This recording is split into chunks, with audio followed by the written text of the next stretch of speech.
Thank you very much for the kind introduction and for this opportunity of presenting our data and work.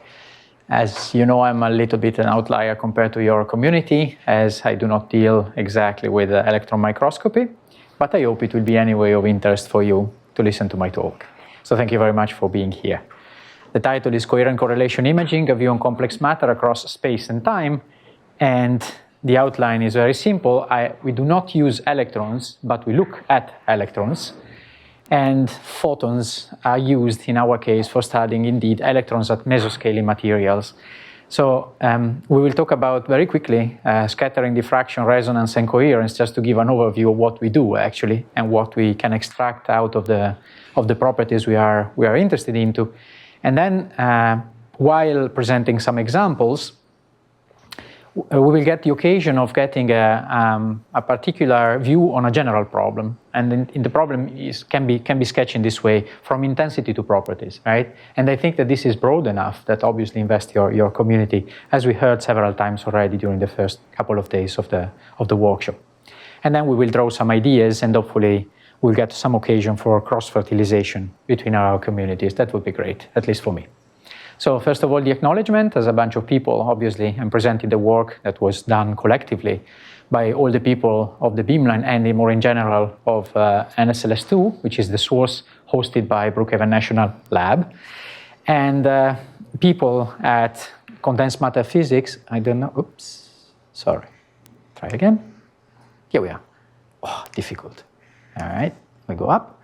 Of Condensed Matter Physics and Material Structure Department within BNL, and then many other collaborators across various labs, universities around us and a little bit further away, and across the Atlantics with the many people that contributed from Germany in various institutions here listed. And I hope I didn't forget anybody. Okay, so what are we interested into, we said, is essentially the electronic behavior in matter.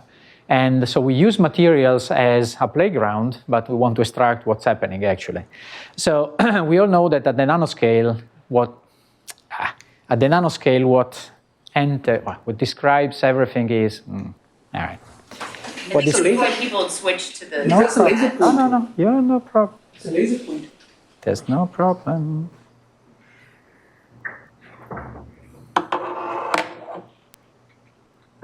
Beautiful, fantastic. All technology, much better. Photons, you see, important. Anyway, okay, at the nanoscale, quantum mechanics is ruling, but at the macro scales where we live, so on our time, energy, space scales, is actually classical physics.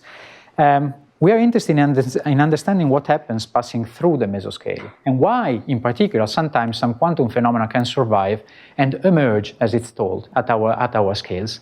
There are a bunch of examples, and they were beautifully summarized by many authors along the years.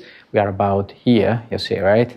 And obviously superconductivity is one of them, one of the most popular ones, but even magnetism cannot be described classically, as you know, although the approach is slightly different in understanding if you have a global phase coherence or not, or whatever. So there are many distinctions. Anyway, I'm interested in understanding what the electrons do and why they do it. So, coming from, okay, there's written incident photons here, but with electrons, you well know it would be everything identical, so I don't want to go through well-known concepts, just a quick review to be sure that we talk the same language, given that the communities are different. So one single point would generate out of a plane wave a three-dimensional circular spherical one. If you have a complex object, you discover that you need an atomic form factor to describe everything in terms of exchange momentum. It's the formalism of the Fourier transform, right? And it's the Fourier transform of the density of charge in your case, if you're using photons at least. And then if you collect many of those scattering centers around, in particular if they are arranged in a symmetric way, then you discover Bragg's law. That is one of the that's a macroscopic way of the full Laue notation, and anyway, you need a structure factor that tells you how the structure is arranged in space. If there is a periodicity, you go in reciprocal lattice. You have a periodic structure in reciprocal lattice, as you know. Anyway, the interaction, either scattering or diffraction, of a probe with a target or a series of targets allows you to assess microscopic parameters, in this case structural, as we saw most of the time up to here, via reflection rules and condition and detection of intensity at a certain kind of detector. Probably our one are different from yours, but it's irrelevant. However, we have also to remember that the target we are using are atoms, and they have their own energy levels inside. So depending on the photo energy you choose, you may discover that there is also a spectroscopic part that enters the game. And either in the soft X-ray regime, this is photon energies, you see it's a log-log plot and spans orders of magnitude on both axes. This is conventionally defined as a soft X-ray regime, and this is the hard X-ray regime, which extends higher, actually. And in between, there's no one's land, which is called tender X-rays, just terminology, just in case you go across through in your life. You see very well that this is the case of iron. There is the existence of some absorption edges, called conventionally K, L, and then there will be M, N, going even softer in radiation into the visible and beyond. And there is a large difference in the scattering factor and the absorption factor, where absorption scales orders of magnitude are about 2 orders of magnitude in size. So it is very different perform something here or here, and in general, in conditions of resonance, off condition of resonance. If you take the Bible of crystallography, the International Crystallographic Tables, about in the second page says everything you read here has to be considered far from any absorption edge. And we work exactly at the absorption edge, and we will understand in 1 second why. Anyway, the optical theorem tells us that, well, we know that those two quantities are one, the Kramer chronic transform of the other. We know that macroscopic and microscopic quantities are linked together, as obviously is the case. Obviously, for the same reason, we have chemical specificity, because this is a fingerprint for any of the elements in the periodic table, and is specific to any element. So if you target a specific ions, you have a specific energy, and vice versa. And so you can extract selective information out of your scattering or diffraction experiment.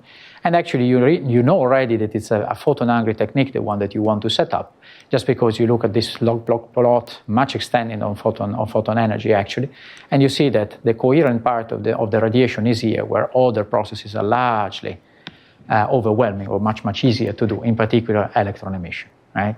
So we are fighting with small cross sections, as yesterday was commented, probably by you, out of our discussion, right? When we said every electron, every X-ray is linked to an electron, not every electron is linked to an X-ray, right? It's exactly written here.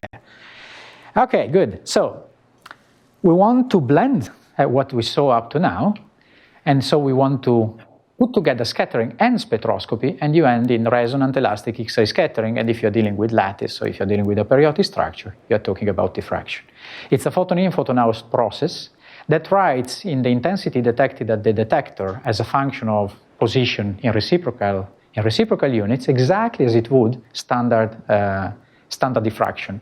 So it's the modulus square of a Fourier transform of a structure factor and an atomic factor, provided that you recognize that this atomic factor is slightly different. It is not anymore a complex number that only depends on the modulus of the exchange momentum, but it depends selectively on the incoming and outcoming wave vector and their polarization. So it's a tensor. That's the difference, and that's the caveat that you find in the international tables. For the love of God, don't work close to an absorption edge. Otherwise, what's written in the next pages might not be true, exactly because we are dealing with tensors and not numbers anymore. That's the whole of the thing. It has obviously an enormous amount of implication, this, and it's exactly the handle we want to use to extract more information out of our materials. Because if you use standard diffraction, the only information you are accessing is the average structure. If instead you tune to a specific, in the way we showed before, to a specific absorption edge of a material, you are photopromoting an electron to inspect around the Fermi energy before coming back and kicking an electron and a photon out. Out of that process, you can understand what's happening around the Fermi energy. Around the Fermi energy is all the business that we are interested into at our length scale, where chemistry happens, just to be compact, right? And so that's the relevant part we want. Obviously, those electrons live on top of the potential that is determined by the structure. So we need to know what the structure is, but it's not the relevant part. The relevant part is just the skin of the electronic part that is the one that is actually pulling and pushing the atoms together and making the material to have the properties that we're interested in. And that's the reason why we want to use this technique. So the second order perturbation theory in the Kramers-Heisenberg formula describes this quantity here exactly as by word I said before. You enter with a photon, you photopromote one electron of the core to inspect empty levels just above the Fermi energy. In the virtual process, bringing the same electron down to close the core hole that was left behind, another photon is emitted. The intensity, relative exchange momentum, and change in polarization is bringing out the information on the symmetry of the process here. And indeed, here we are. You integrate over all the available energy levels.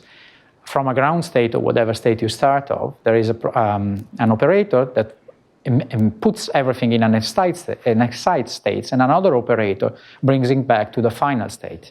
And this is the resonant denominator. Note that this is elastic if and only if this guy and this guy are identical. But the formula is much more general. It's for the inelastic process in general indeed. So we have to fight with everything that is coming out of the matter, which is typically not elastic. This is a typical emission where you analyze what is coming out in terms of photons from your material, and elastic is only a tiny little part. We are just helped by Bragg reflection, because if you put Bragg in condition of helping you, then this elastic part becomes gigantic and often predominant, not always, often predominant, just because we are using phases to add up, and so this enhances the signal. Very good. So there are caveats, essentially, right? However, it's even worse. We want to go soft in terms of radiation. So exploit this band here. Why? But essentially you see it immediately. It's dominated by absorption, which is a challenge, but the scattering factor becomes gigantic compared to K edges in transition metal. Iron is a case that I pulled out, but it's equivalent for all of them, right? So at the price of being dominated by absorption, which limits, for example, enormously the sample space that we have to deal with, right? Obviously, I know that you are not particularly sensitive, because in your case it's much worse. But it's already quite a limitation in case of X-rays use. It's not, however, the most of the price we have to pay. The largest of the price is to deal with the evil sphere, so the intrinsic characteristic of the Fourier transform that comes with exchange momentum of light. You see that if you work, always the case of iron, if you work at the K edge, it's 7.1 kiloelectron volt, and 0.7 in case of L edge. There is a nice scaling factor of an order of magnitude around. If you take a typical perovskite structure, maybe with one axis a little bit shorter or longer, whatever you want, just to change a little bit things, you have an accessibility of the evil sphere, which is nice in hard regime. It's completely empty in soft regime. So most of the time, soft X-ray regime cannot see anything related with lattice structure, because it's outside of the reach. We cannot exchange enough momentum. However, if the electron organized with a propagation vector that is slightly smaller, it ends up being here in the middle of nowhere, and you nicely see a signal coming up that cannot be anything else than what you look for. So there are advantages and disadvantages. Long story short, we typically look at antiferro ordering, this being charge, magnetism, orbital, or anything else that the electrons are allowed to do. Okay? Good. Now, this is the way to say that actually, given that we are dominated by absorption, only this part, which is called Ewald umbrella, is actually accessible in the so-called Bragg regime, so the reflection regime. Everything else would be in transmission. Okay?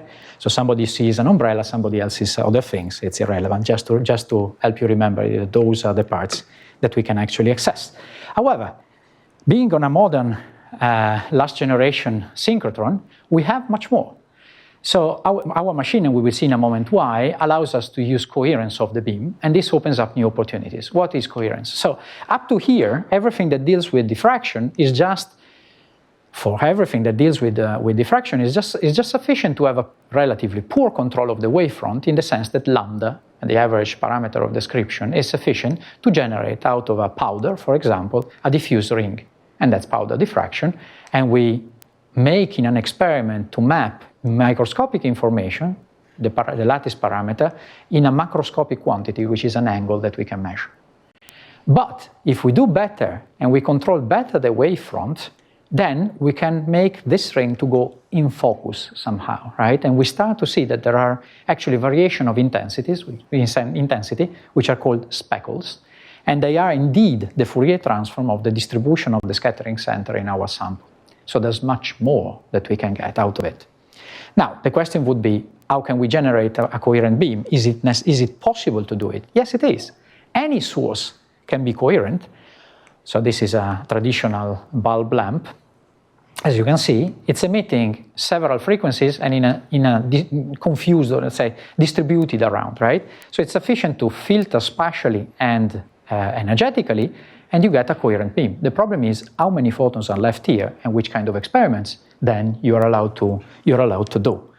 Well, at modern sources, it's unbelievable the amount of coherent photon we can get out, at least in soft regime.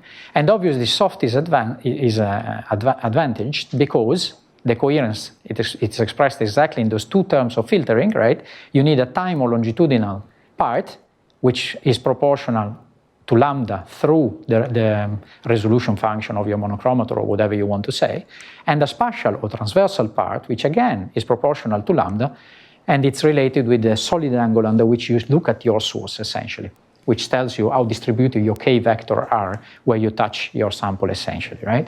So long story short, both of them are proportional to lambda.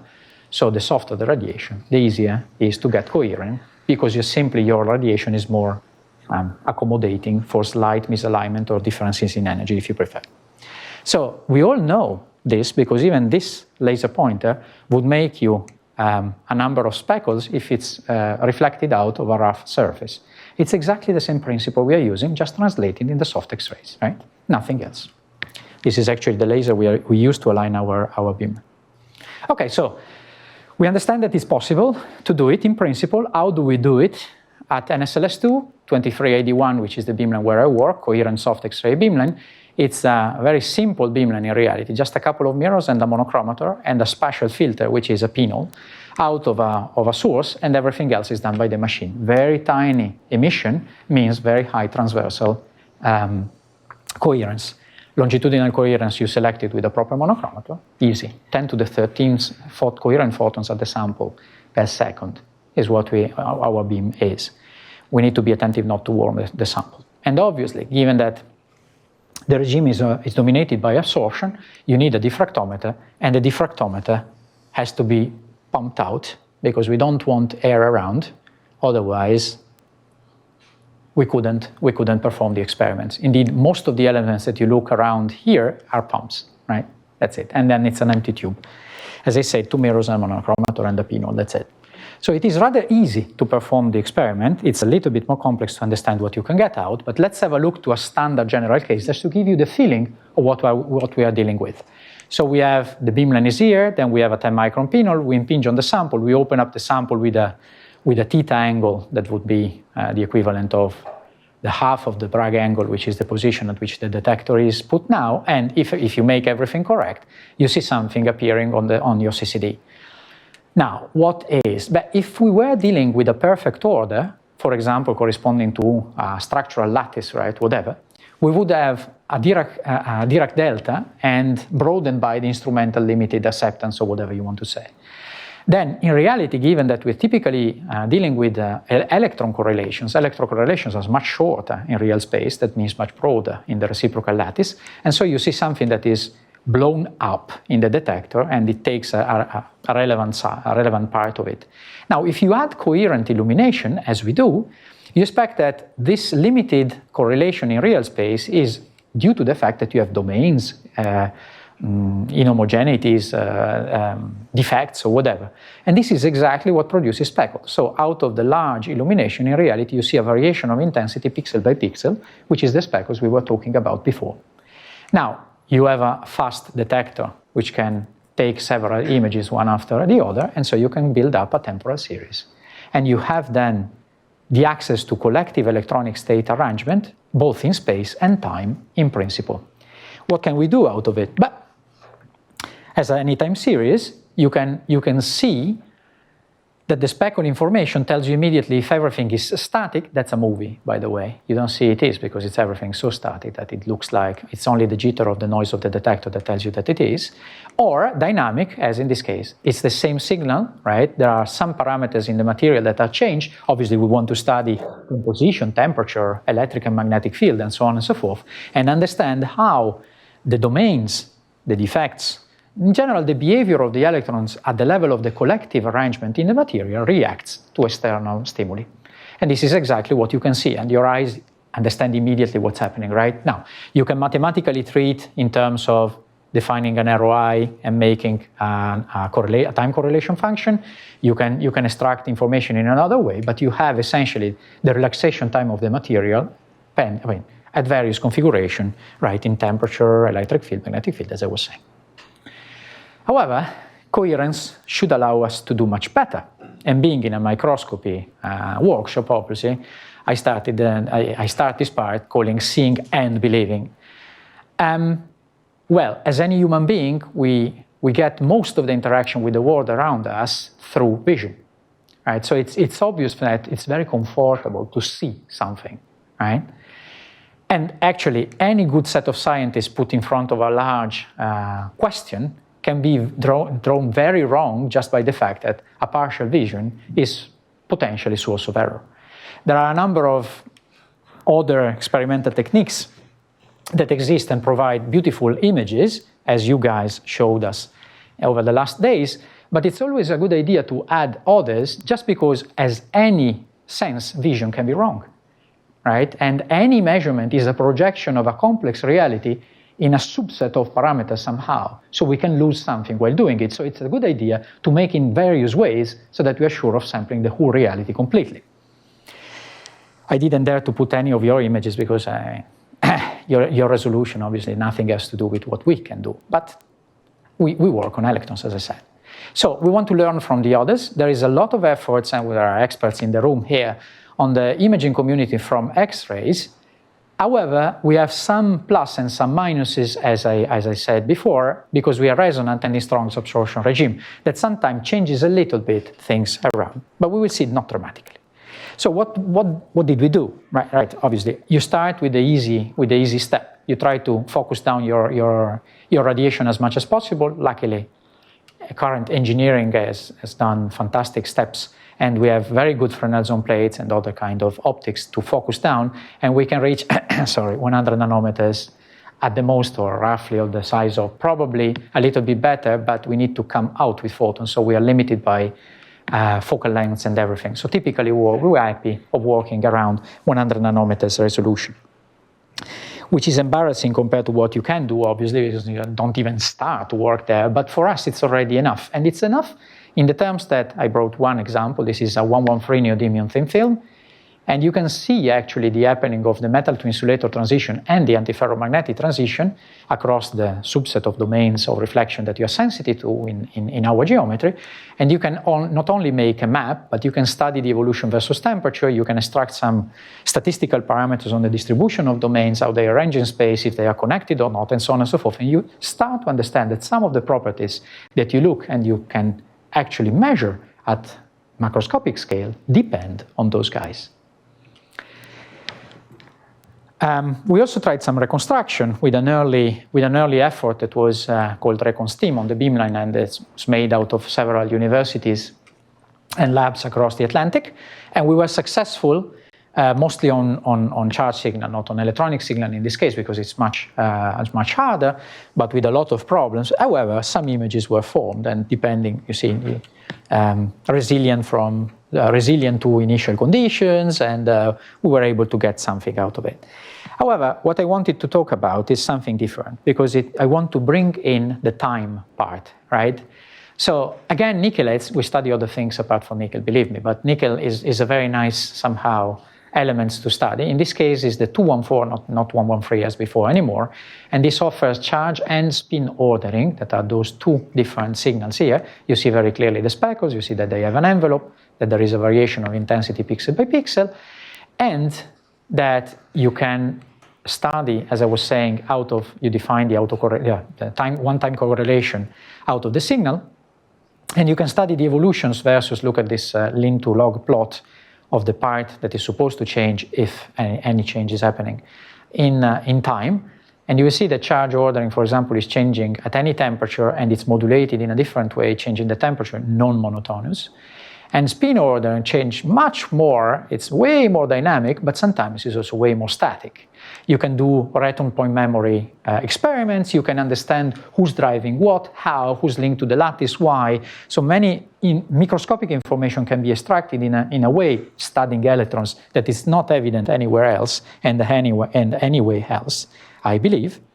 The most important part in our case is that this guy is particularly nice because if you tune the temperature to 70 Kelvin, you have a very long, stable signal to deal with. This is ours.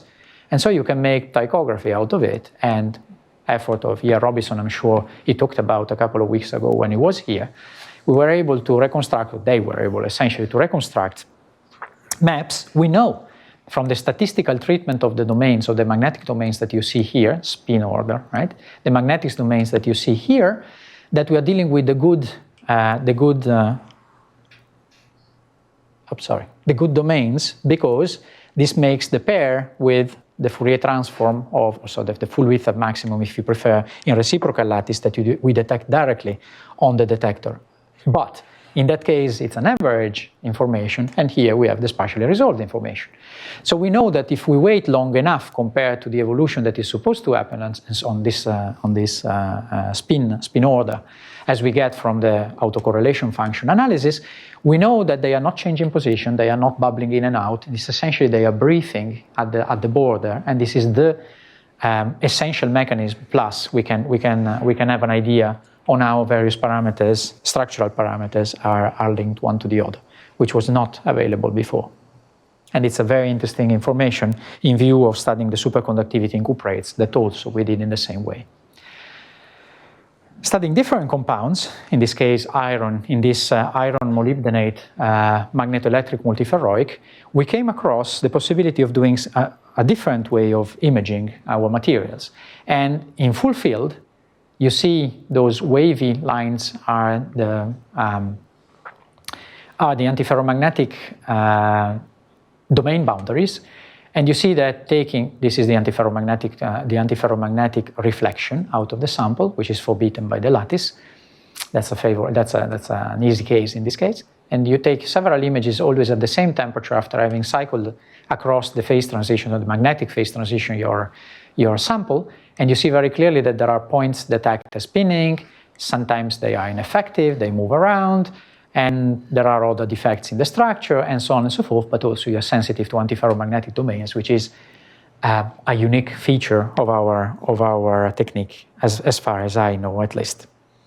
Now we can do better. We can use a zone plate to focus down the beam and get a zoom into the situation. So you see that actually some of those boundaries are composed by sub-boundaries somehow, and you can actually see their evolution in time. This is time in seconds here, and how a phase transition is approached, if you prefer, because you see the variation of the spatial occupation of the various magnetic domains and how they move in space. Obviously, as I said at the beginning, we have time and space, so let me move on a little bit, otherwise it will take forever.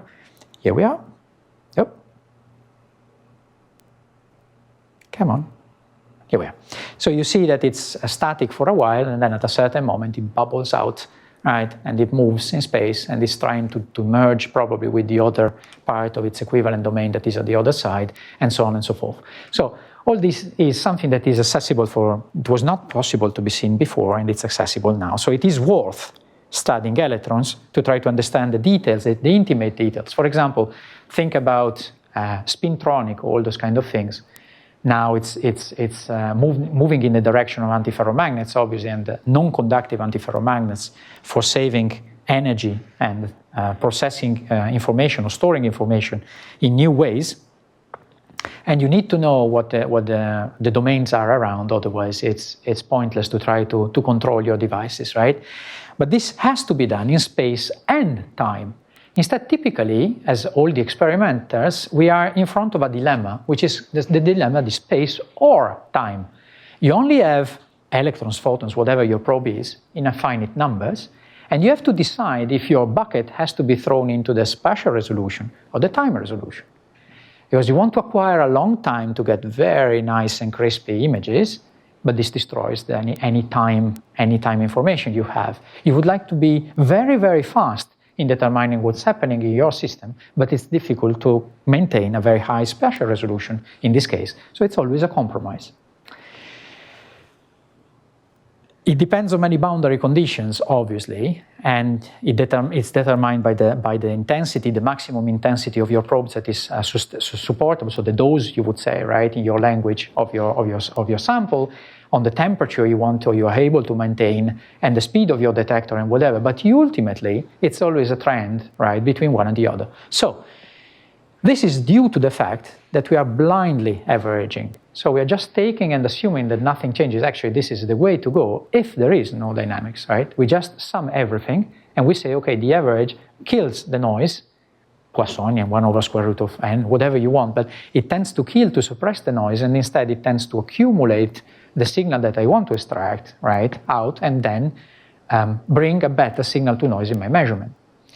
But if we were able to say, okay, there is something that is changing. Maybe it's not just changing and drifting away all the time, but sometimes it's going back and forth and deciding between states, right? If you were able to say, okay, those images are not per se sufficient to be reconstructed with the quality I want, but they are different from those others that are acquired a little moment after, and I can separate them, and after a while, you know what? We have to re-add the same images to the first bucket, because they still belong to this one. That would be fantastic, because we could grow the statistics, but still in state that are, if not identical, at least equivalent, right? So maximizing our capability of getting an improved statistic, but being the statistic knowledgeable of which state is occupied momentarily by your system. This is what I want to convince we were able to do. It came across us just by chance, I must be very honest, because a group of people from Germany decided that we were a good, given our coherence, we were a good beamline to try holography, right? Holography is well known in soft X-rays, actually.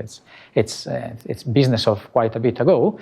And they came with beautifully prepared sample. All the complexity of the Fourier transform and the phase problem, right, can be suppressed by holography, but the complexity is transferred in the preparation of the sample. That requires to propagate a reference wave through holes, and the interference in the far field between the two allows you to back transform with a simple Fourier transform and to get information on the sample that is living here in this hole here, right?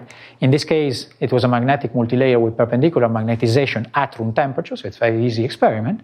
And we said, yeah, why not try? Let's go. Obviously, in this case, you want to get information out of components of the magnetization that are along the incident propagation of the light in transmission geometry. And so you are fighting against enormous signals that are coming from anything that is charged or obstructing, if you prefer, your radiation compared to the tiny signal that is generated by magnetism. So you need a differential technique, and you use X-ray magnetic circular differential technique, which means you take two holograms, one with one polarization, circular polarization, and the other with the other. You make the difference, you Fourier transform back this one, and in these, okay, depending on how your sample is done, you have parts of your Fourier transform that reconstruct exactly. In the contrast black and white you see here, it's a magnetization that is pointing into or outside of the plane of the board.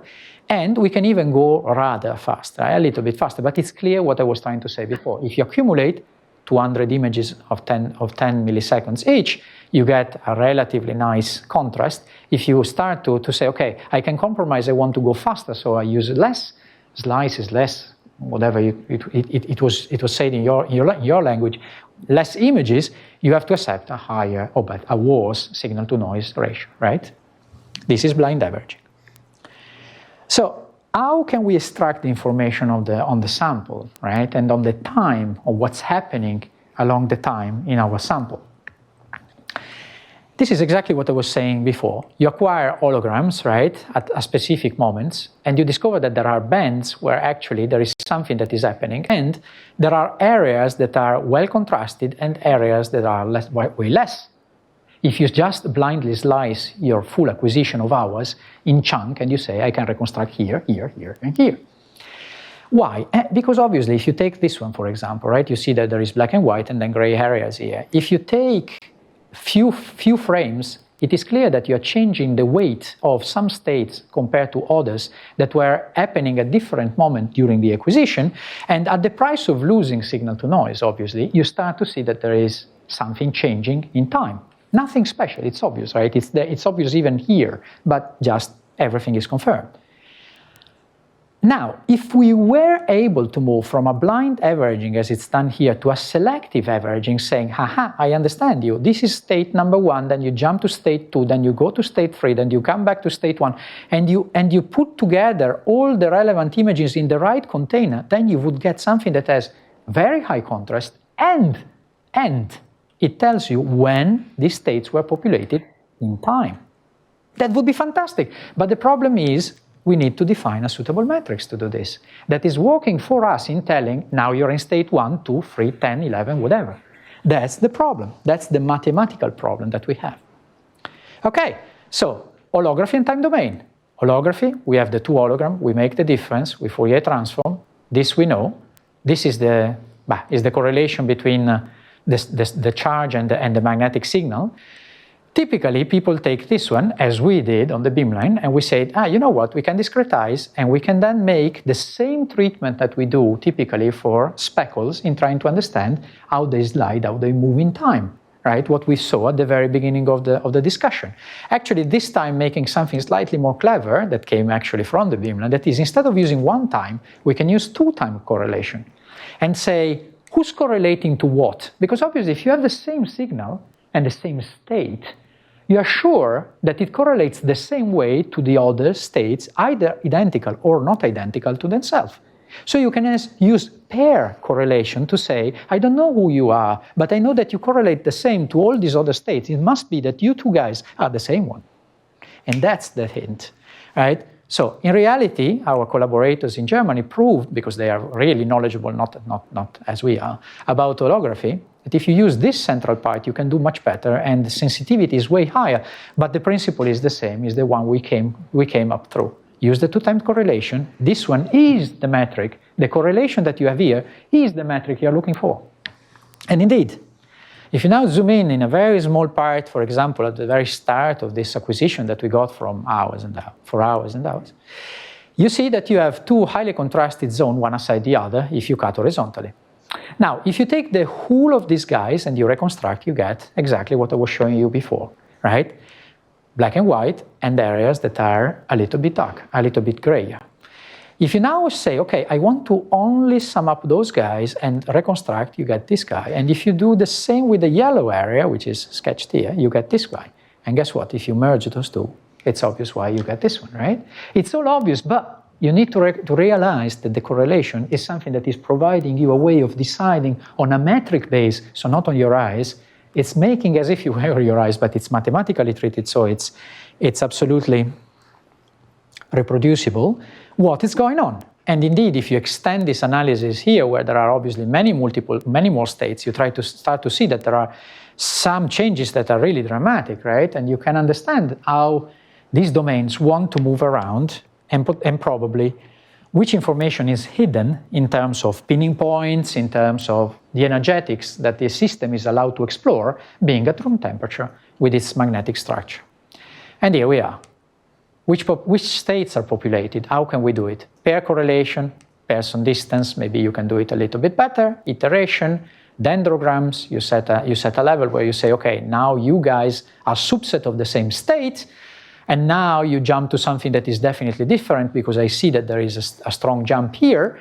In reality, over time, you see that the system is jumping back and forth continuously, exploring exactly, trying to accommodate and relax the energy in the magnetic configuration in a kind of a dance that it makes over the allowed states that are not everything, because there's spinning potential, because there's stress, because there are other way of constraining the energy and exploration of the phase space.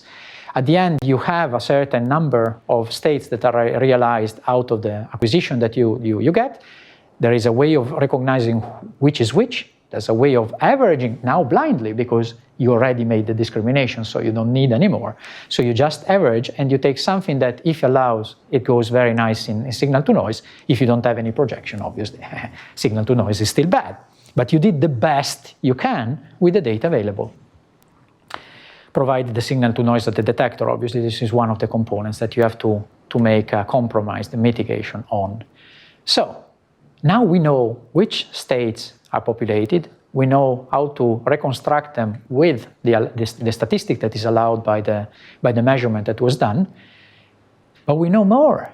We know when each of them was actually populated by the system. And believe me, even if you zoom in, you see that it's continuously swapping back and forth, back and forth. So this is very interesting, even in view of applications, obviously, right? Because you would love to say, the description is this one, and then we do this, we do that. But in reality, this is what the sample does, what your system does, and you have to see it. And you have to see what the electron wants to do, if you want to understand. So the final product, that maybe is not still evident to all of you, is the one that is on the screen now. It's the fact that you have a connectivity tree that you can set and allows you to look at your systems that are in dynamical equilibrium in a completely different way. First of all, you can understand if the system is drifting, if it is progressing in a Barkhauser-like way, right, with the avalanches, it stays, and then it goes in another state, it stays, and then it drops in another state. Or if it's jumping back and forth, and this is the case for our one, for example. Moreover, it lets you understand which are the states that are most often populated, which are the ones that are very seldom jumped to, and from which states. Not all of them are connected to all of them. You cannot do what you want, or that the system can do what it wants. It has to pass through certain gates to access subsystems where it spends time and then it comes back, it jumps somewhere else, spends time, it jumps back, it spends time here, and so on and so forth. You cannot jump from this one to any of those states, for example, and so on and so forth. This is very relevant even for understanding the functionality of the materials we want to get out of it. All right, so with this, I think I'm close to finishing, yeah? So, my remarks. Coherent soft resonant elastic X-ray scattering and diffraction is a powerful technique for investigation interacting electrons in material, in particular in transition metals, but in reality we work with rare earths and many other things, not only oxides, although oxide is our kind of preferred playground. We can access mesoscopic inhomogeneities and their collective dynamics for sure. In reality, we have implemented some imaging which is complementary to other technique. We even have fulfilled sometimes opportunities. And simulation retrieval in space and times is something that we are absolutely interested into. We just discovered those kind of things. We are the first in the world. It was not known before that this was possible in our regime on electrons, on their ordering as inhomogeneities and time in the way we see. So the natural extension that I showed you in terms of average and the change between blind and informed selective averaging to time series is something that is extremely interesting, and it can be extended to any other coherent measurement, provided that you can put a suitable matrix into action. So even your measurement, guys. Automation obviously is needed. This was a gigantic effort essentially done at the other side of the ocean by our German collaborators in terms of data analysis. They got 30,000 images and they went through essentially one by one. But future is certainly in artificial intelligence and machine learning and whatever you guys say it is, because I'm certainly not an expert in this. And with this, I conclude my talk and I thank you very much for your attention.